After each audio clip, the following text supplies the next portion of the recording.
নমস্কাৰ সকলোকে স্বাগতম জনাইছোঁ মোৰ অকণমানি ভিডিঅ'টোলৈ। আশা কৰোঁ সকলোৱে ভালে আছে আৰু মোৰো ভাল। আজি মই ব্ৰইলাৰ চিকেন ড্ৰাই ফ্ৰাই বনাব লৈছোঁ। কেনেকৈনো মই ড্ৰাই ফ্ৰাই বনাব লৈছোঁ আহকচোন বাৰু, তেতিয়াহ'লে ভিডিঅ'টিৰ মাজলৈ যাওঁ। এইখিনি মাংসখিনি প্ৰথমতে মই মাংসখিনি পিঁয়াজ নিদিয়াকৈ ফ্ৰাই কৰি ল'ব লৈছোঁ।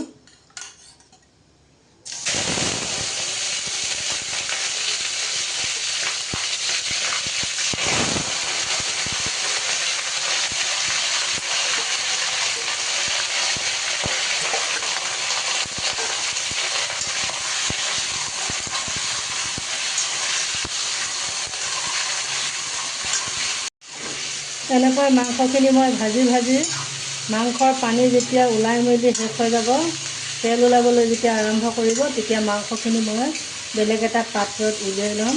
তাৰপাছতে মই তেল মাৰি মেলি তেতিয়াহে নিমখ হালধি দিম। এতিয়া কিন্তু মই নিমখ হালধি নিদিয়াকৈ এনেকৈ লৰাই পানীটো শুকাবলৈ দিম।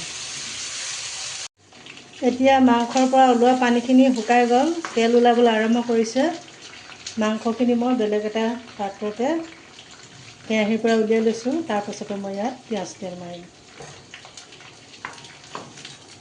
মাংসখিনি উলিয়াই মেলি এতিয়া ৰেডি হৈ গ'ল মোৰ। কেৰাহীখনত যিহেতু তেল আছে বহুত, আৰু মই বেলেগ তেল দি নাথাকোঁ, তাতে মই পিঁয়াজখিনি এতিয়া দি দিম। এইখিনি এনেকৈ পিঁয়াজখিনি নিমখ আৰু হালধি ইয়াতে দি মেলি ৰেডি কৰি লৈছোঁ। এতিয়া মই তেলত দি দিম। এনেকৈ যদি নিমখ হালধি একেলগতে পিঁয়াজৰ লগত দি ভজা হয়, তেতিয়া পিঁয়াজখিনি জ্বলি নাযায়, ধুনীয়া হৈ থাকে পিঁয়াজখিনি। পিঁয়াজৰ লগতে নিমখ হালধিখিনি একেলগতে দি লোৱাৰ কাৰণে দেখিছে নহয় পিঁয়াজখিনি কিমান ধুনীয়া হৈছে। জ্বলি যোৱা নাই, কিন্তু পিঁয়াজখিনি ধুনীয়াকৈ সিজিছে। এতিয়া ইয়াতে মই মাংসখিনি দি দিম।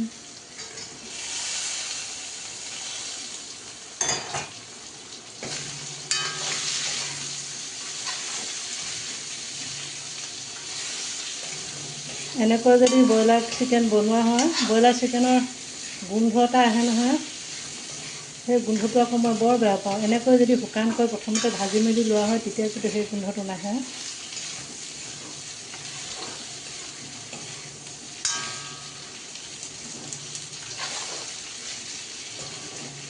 এনেকৈ মই সিজিবলৈ দিম, পানী দি মেলি অলপ সময় অকণমান পানী ছটিয়াই দিম ইয়াত।